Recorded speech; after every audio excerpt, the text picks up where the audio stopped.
পাবলিকে কয় যে আপনি এত উগ্র কেন ভাই, এটা আমার সিগনেচার, মানে এটাই আমার বৈশিষ্ট্য, বুঝছাও। বাংলাদেশে জাউরাদের বাম্পার ফলন হয়েছে, তাই আন্দারে কুন্দারে মাইন না দিলে না জাউরাগুলো ঠান্ডা হবে না। জাউরাগুলোর একটা বিশেষ বৈশিষ্ট্য আছে, ভাব দেখাবে হারকুলিস, কিন্তু আপনি যখন মাইর শুরু করবেন না তখন দেখবেন বিলাই হয়ে গেছে। সবাই ভাবিচ্ছে দাদা শুরুতেই এত গরম কে, আপনারা হাউকাও দেখতেছেন না, আইন শৃঙ্খলার অবস্থা খুব খারাপ, প্রফেসর ইউনূসের পুলিশ কোনো কাজ করতেছে না, রাস্তাঘাটে কোনো পুলিশ দেখা যায় না। একটা সভ্য দেশে রাস্তায় পুলিশ থাকে না।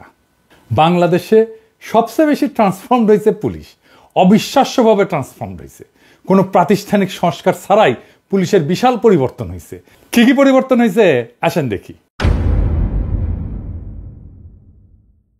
1 নাম্বার, দাঙ্গা পরিস্থিতি সামলানোর পদ্ধতি এবং শক্তি প্রয়োগের মাত্রা বদলাইছে। 2 নাম্বার, তদন্ত এবং অপরাধ উন্মোচনের দ্রুততা আসছে। 3 নাম্বার, পুলিশের ভেতরে গণমুখী এবং মানবিক চরিত্র উন্মোচিত হইতেছে। 4 নাম্বার, দাঙ্গা পরিস্থিতিতে পুলিশ নিজে মাইর খায় কিন্তু অ্যাগ্রেসিভ হয় না। এই এত পরিবর্তন কোন জিনিসটা দেখে বুঝলাম আপনি জানেন যে পুলিশের বদলটা রিয়াল, এটা ফেক না। এটা আপনি বুঝবেন অ্যাকশনে না, এটা বুঝবেন ইমোশনে। আমি একটা ভিডিও দেখাই, এই ভিডিও আগেও দেখেছেন। একজন অতিরিক্ত বাবাসী আমার বুক ভরা লাথি মারছে, একবার বুক বরাবর, হঠাৎ করে পিছন থেকে লাথি মারা শুরু করে পিছন দিয়ে। আমরা তাদেরকে না মেরে আমরা এমনি বারবার বাধা দিচ্ছি আর কি, হাত দিয়ে ঢালার লাঠি দিয়ে আমরা বাধা দিচ্ছি, আপনারা আসেন। হঠাৎ করে লাথি মারছে আমার, আমি রোজা রাখছি, রোজা ভাঙা যাবে না, এখন হাসপাতালের জন্য আছে। এই যে পুলিশটারে লাথি মারিছে বামপন্থীরা, আমি শিওর বামপন্থীদের একজন রোজদারকে এইভাবে মারার পরে রাতে গাঞ্জা দিয়া সেলিব্রেট করেছে হারামজাদারা। আপনারা এই পুলিশের কমিটমেন্টটা দেখেন। যে কোনো ডাক্তার বুঝবে যে তীব্র ব্যথা হইতেছে ওর। আমার ভয় হচ্ছে যে ওর লিভার টিভার ফাইটে গেছে কিনা, আল্লাহ না করুক, বা তার অন্ত্রের কোনো রক্তনালী ছিঁড়ে গেছে কিনা। অমিতাভ বচ্চন কিন্তু ঠিক একই রকম একটা ইনজুরিতে পড়েছিল কুলি সিনেমা করতে গিয়া।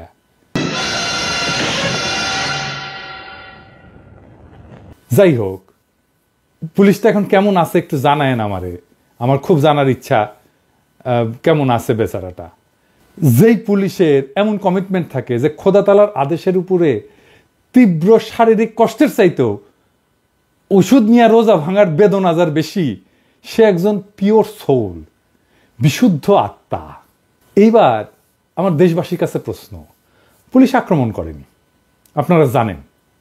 এই বামেরাই উস্কানি ছাড়া আক্রমণ শুরু করেছে, যে বাম কমিউনিস্টরা বাংলাদেশে বসে রোজদারকে এমনভাবে নির্মমভাবে পিটায় বিনা উস্কানিতে, বিনা কারণে। তাদের কেন আমরা বাংলাদেশে রাজনীতি করতে দেব? ছাত্রীনন তো হারমোনিয়াম বাজাবে, মারপিট শুরু করলো কেন? কারণ সামনে বাম, পিছে আওয়ামী লীগ, আর কলকাঠিনার ইচ্ছে ইন্ডিয়া। দেখেছেন, নিউজ বেড়ে গেছে, রিপোর্ট হয়েছে। আর এই যে ভিডিওটা দেখেছেন না, এই যে গলা ফাটায় পিনাকির বিরুদ্ধে লড়তে হবে একসাথে, একসাথে মানে বুঝেছেন তো, একসাথে মানে হইতেছে আওয়ামী লীগ সহ আর কি, বুঝছাও।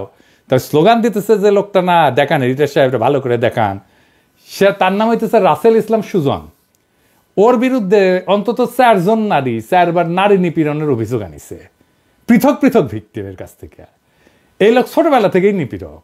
আর এই নীল শার্ট পরা ও ডাক্তার রুবেল, ওই হলো তার রক্ষাকর্তা, দাঁতের ডাক্তার, মিরপুরে থাকে। ওর বাপের একটা চেম্বার ছিল মিরপুরের পাশে, উডি বসে বোধ হয় 10 নম্বরে। এই রুবেলের কারণে কখনোই ওর বিচার হয় নাই, বরং অভিযোগকারী নারীরা একের পর এক রাজনীতি থেকে ছিটকে পড়ছে। কেউ কেউ মিছিলে এসে ছাইড়াই দিচ্ছে। এই মজ্জাগত নারী নিপীড়ক আজ মাঠে নামিছে ধর্ষণ ঠেকাইতে। তামাশা দেখেছেন, তামাশা। তো উই তো লড়াই করবার চাই, তাই না? আবার না দেখান কেন লড়াই করতে চায়। পিনাকির বিরুদ্ধে লড়াই হবে একসাথে, লড়তে হবে একসাথে। পিনাকির বিরুদ্ধে, উগ্রপন্থীর বিরুদ্ধে লড়তে হবে একসাথে, লড়তে হবে একসাথে। উগ্রপন্থীর বিরুদ্ধে কমরেড, কমরেড, গড়ে তোলো ব্যারিকেড, গড়ে তোলো ব্যারিকেড, কমরেড, কমরেড। আমার ক্ষুদ্র ভ্রাতা আর ভগিনীরা সবাই তো পিনাকি। তোর যখন হাউস হচ্ছে লড়াই করার, আমার ক্ষুদ্র ভ্রাতা ভগিনীরাই লড়াই করে দেবিনি, কামে লেগে যান। অনেকে কবে যে আপনি এখানে অনিরাপদ করে দিতেছেন। ভাই, লড়াই তো উই করতে চাইছে, আমি তো চাই নাই, তাই না? আমি কেন ওর জীবনের একটা স্বাদ অপূর্ণ রাখবো বলেন? কেউ আমার কাছে একটা জিনিস চাবে আর আমি আমার সামর্থ্য থাকলে দিব না, এটা তো হয় না, তাই না? এটা কি করা উচিত বলেন? লড়াইয়ের ভিডিও পেটে নামাক, হ্যাঁ, আরসিবি বেকুর বাচ্চা, তোদের ওদের কয়ে দিয়েন যে আমি তো বেকুব না, যে গুতেরেস আছে ওই দিন আমি ঢাকার রাস্তায় কিছু কইরা প্রফেসর ইউনূসের প্যারা দিমু, ওনারে বিব্রত করবো, দাবরানি যেদিন দাঁড় দিমুনি, হ্যাঁ ডেট আমি ঠিক করবো, হ্যাঁ খারা এমন ভাবে যেন সরকারও বিব্রত না হয়, বুঝছাও। এবার আসেন অপরাধের পরিসংখ্যান নিয়া, অপরাধ কি আসলে বাড়িচ্ছে? আমি 2024 সালের জানুয়ারি থেকে এই পর্যন্ত ফেব্রুয়ারি পর্যন্ত অপরাধ সংক্রান্ত সমস্ত তথ্য সংগ্রহ করছি এবং ফলাফলগুলো কিন্তু খুব সুন্দর।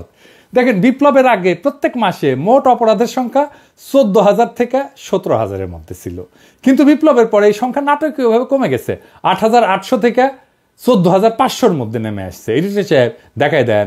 তার মানে সামগ্রিক অপরাধের হার উল্লেখযোগ্যভাবে হ্রাস পাইছে, তবে কিছু নির্দিষ্ট ধরনের অপরাধ যেমন ডাকাতি, চিন্তা, এগুলা বৃদ্ধি পেয়েছে, তাই না? কিন্তু এই ডাকাতি কেন বেশি হইল? আসেন এটা না বুঝে দেখি। আওয়ামী লীগ আতঙ্ক এবং অস্থিরতা তৈরি করতে 300 পেশাদার ডাকাত হায়ার করেছিল, দেখেছেন না? ওদের গ্রেপ্তার করা হয়েছিল এবং ওরাই কিন্তু কইছে যে স্বীকারোক্তি দিছে ওদের আওয়ামী লীগ ওদের হায়ার করেছে। আগে শুনতাম ফুটবল প্লেয়ার হায়ার করে, এখন দেখেছি ডাকাতও হায়ার করে। শুধু আওয়ামী লীগ না, বিএনপির কর্মীরা ডাকাতি করিচ্ছে। যে রাজধানীর শান্তিনগরে ডাকাতির সময় 10-12 জন যুবদল কর্মী অস্ত্র সহ ধরা পড়েছে। কেন্দ্রীয় যুবদলের কি অবস্থান কিছু কইছে? গত রাতে এই ডাকাতির চেষ্টার সময় শান্তিনগরে মতিঝিল থানা যুবদলের সাথে সংশ্লিষ্ট একদল ব্যক্তি সাধারণ জনতার হাতে গণধোলাইয়ের শিকার হয়ে পুলিশের হাতে আটক হয়েছে। অভিযোগ হয়েছে মতিঝিল থানা যুবদলের সদস্য আল মাহমুদ রাত সহ 10 থেকে 12 জন যুবদল কর্মী ডাকাতির সময় অস্ত্র সহ ধরা পড়ে। তাদের কাছে পিস্তল, দেশীয় অস্ত্র ছিল, জানা গেছে আর কি। কে কে গ্রেপ্তার হয়েছে আর নামটা আমার কই কি। 1 নম্বর হইতেছে মাহিদুর রহমান মোহন, ওই ঢাকা কলেজ ছাত্র দলের সদস্য। নয়ন বলতেছে যে আমার সাথে ছবি তুলিছে অনেকে, সেই ছবি দিছে, এরা দলের ওই রকম লোক না, ছোটখাটো। আগস্টের পর এই রবিউল ইসলাম নয়নি নিজে ইসলামী ব্যাংক দখল করতে গেছিল অস্ত্র সহ। একাধিক গণমাধ্যমে সংবাদ প্রকাশিত হইলেও দল কিছু কিন্তু করে নাই। 2 নম্বর মাসুদ, রমনা থানা 19 নম্বর ওয়ার্ডের যুব দলের সদস্য এবং পেশার ড্রাইভার। 3 নম্বর নূর আলম, যুগ্ম আহ্বায়ক 19 নম্বর ওয়ার্ড যুব দল। 4 নম্বর আল মাহমুদ রাজ, যুবদল সভাপতি আব্দুল মোনায়েম মুন্না এবং রবিউল ইসলাম নয়নের ঘনিষ্ঠ সহযোগী। ঢাকায় আইন শৃঙ্খলা পরিস্থিতির অবনতি নিয়ে তাহলে আমরা কারে দোষ দেব? শুধু কি একটা ঘটনা? এই যে দেখেন 23 ফেব্রুয়ারিতে চকরিয়া থানার লাগোয়া বাড়িতে ডাকাতি করতে গেছে বিএনপি নেতা সহ গ্রেপ্তার হয়েছে 3 ডাকাত। হ্যাঁ, বনশ্রীতে ওই যে মনে আছে না যে গুলি করে ডাকাতির কথা, সবাই সে কি কাউ লাগিয়ে দিছিল, তাই না? সবচেয়ে বেশি হাউকাউ লেগেছিল বিএনপি। তো ইউনূস অথর্ব, ইউনূস খারাপ, ইলেকশন দিয়ে সরে যাক, তারপর আমরা দেখমুনি ক্যাঙ্কা করে দেশ চালানো লাগে। সেই অথর্ব ইউনূস ডাকাত দলকে গ্রেপ্তার করেছে, স্বর্ণ উদ্ধার করেছে। 2 ডাকাতের পরিচয়ও পাওয়া গেছে, বুঝছাও। 1 ডাকাত হইতেছে আওয়ামী লীগের পোস্টেড নেতা, আর আরেক ডাকাত বিএনপির পোস্টেড নেতা, স্থানীয় শ্রমিক দলের দপ্তর সম্পাদক। বিএনপি আর আওয়ামী লীগ মিলমিশ করে করিচ্ছে। আবার দেখেন মিরেশ্বরায় ডাকাতির সময় গণপিটুনিতে নিহত হয়েছে বিএনপির নেতা। আবার দেখেন সিসি ক্যামেরা ভেঙ্গে রাজধানীর বাসাবাড়িতে বিএনপি নেতার নেতৃত্বে ডাকাতি। আবার দেখেন নড়াইলে ডাকাতির ঘটনায় এনএসআই কর্মকর্তা এবং বিএনপি নেত্রীর ছেলে কারাগারে। তো এবার আসেন দেখি বিএনপি কি বলে দেশের এই আইন শৃঙ্খলা পরিস্থিতি নিয়ে। বিএনপির মিডিয়া উইং এর মিডিয়া সেলের ফেসবুক পেজ থেকে বলি, লিখিচ্ছে দেশ জুড়ে ডাকাতি চিন্তা এক ভয়াবহ পরিস্থিতিতে রূপ নিয়েছে। পতিত স্বৈরাচার হাসিনার দোসরেরা মিলে একে একে ডাকাতি চিন্তার মতো ন্যাক্কারজনক ঘটনা ঘটাচ্ছে। তার মানে কি বিএনপি হাসিনার দোসর? তাই তো মনে হচ্ছে। বিশেষ করে রাজধানী ঢাকাতে প্রতিদিনই কোনো না কোনো ডাকাতি আর চিন্তায়ের ঘটনা ঘটেই চলেছে। এইসব যে ফ্যাসিস্ট হাসিনার ষড়যন্ত্রের অংশ তার প্রমাণ পাওয়া যায় আওয়ামী লীগ নেতা গাজীপুর সিটি কর্পোরেশনের সাবেক মেয়র জাহাঙ্গীর আলমের ভাইরাল হওয়া এক ভিডিও থেকে। তো জাহাঙ্গীর আলম আপনাকে কি দিচ্ছে? আপনার লোকজনই তো করিচ্ছে। নির্বাচিত সরকারের অনুপস্থিতিতে নানাভাবে দেশকে অস্থিতিশীল করার চক্রান্ত করছে পতিত স্বৈরাচার আওয়ামী সন্ত্রাসীরা। দেশকে স্থিতিশীল করতে নির্বাচনের বিকল্প নাই। দ্রুত সময় এটা অবাধ, সুষ্ঠু, গ্রহণযোগ্য নির্বাচনের মাধ্যমে জনগণের সরকার দেশে স্থিতিশীলতা ফিরে আনতে সক্ষম হবে। তাই নিজেদের কর্মীদের ডাকাতির নামে দেবেন। অবশ্য ভালো, মানে ডাকাতদের হাতে ক্ষমতা গেলে অবশ্য ভালোই, খারাপ না। ঘরের ডাকাতি করবে না, ওই ব্যাংক ট্যাঙ্ক রাষ্ট্রীয় কোষাগার ওগুলোতেই ডাকাতি চলবে আর কি। যাই হোক, কি অবস্থা জিন্দগি, এত হাসি নেই কলে, এত যে হাসির ব্যবস্থা করে দিছে বিএনপিকে ধন্যবাদ। আনন্দের উপলক্ষ পাওয়া দরকার, খালি তো মেজাজই খারাপ থাকে। তো দেখছেন না, আনন্দেরও উপলক্ষ আছে, ভালোই হয়েছে, হাসে নিলাম। কারণ হইতেছে কি, এখন তো বিএনপির লোকেরা জ্যাপে পড়বি আমার উপরে। আমি জামাতের কাফের শাখার আমির, আমাকে জামাত টাকা দেয়। আপনি যেমন আওয়ামী লীগের মধ্যে কোনো অনুশোচনা দেখেন না, তাই না?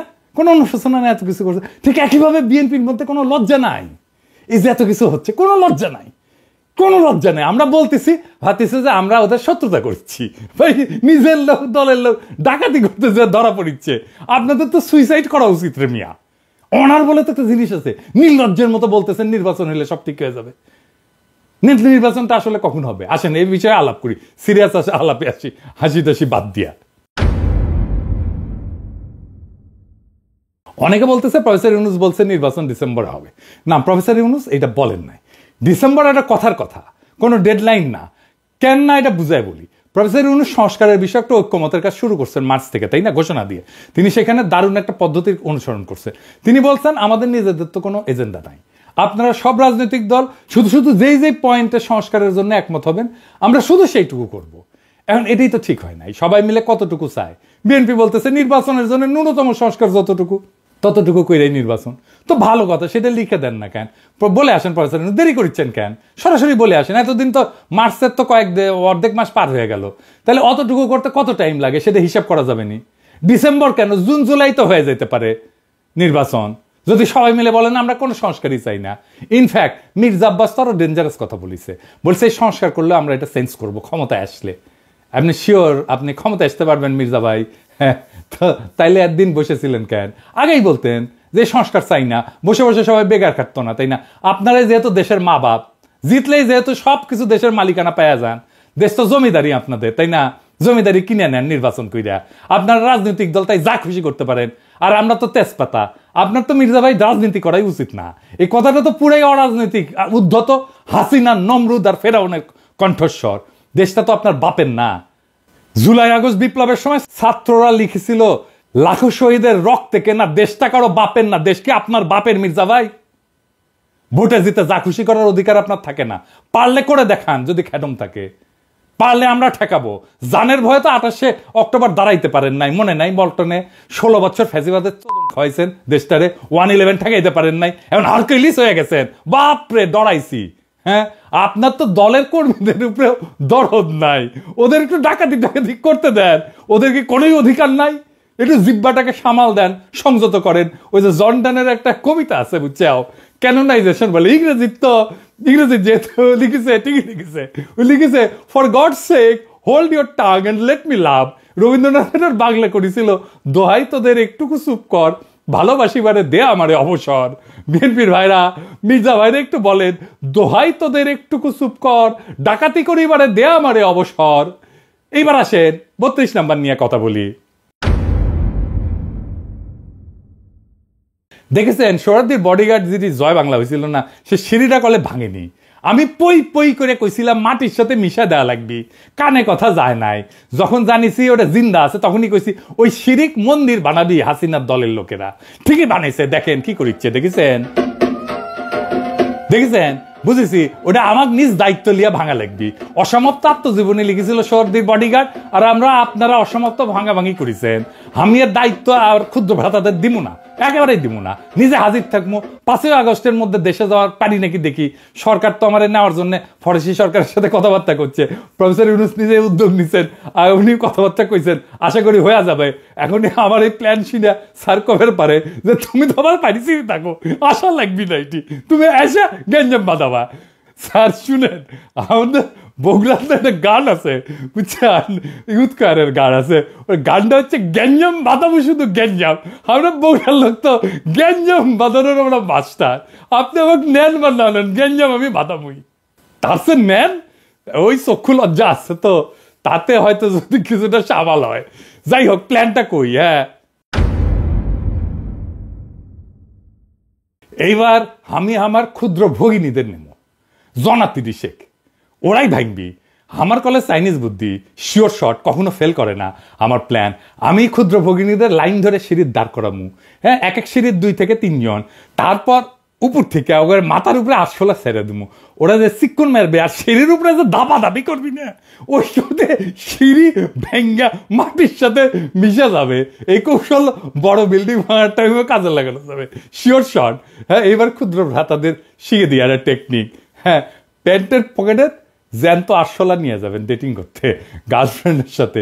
গ্যাঞ্জাম লাগলে পকেট থেকে আরশোলা বের করে দিলেন, সুইরা একেবারে গায়ের উপরে ঠান্ডা হয়ে যাবে। জিন্দেগি তার প্যারা দিবি না গার্লফ্রেন্ড। প্যারা দেওয়ার চেষ্টা করলে না, খালি প্যান্টের পকেটে হাত ঢুকাবেন, আরশোলা থাকুক আর না থাকুক একেবারে ঠান্ডা। বুদ্ধিটা ক্যাঙ্কা।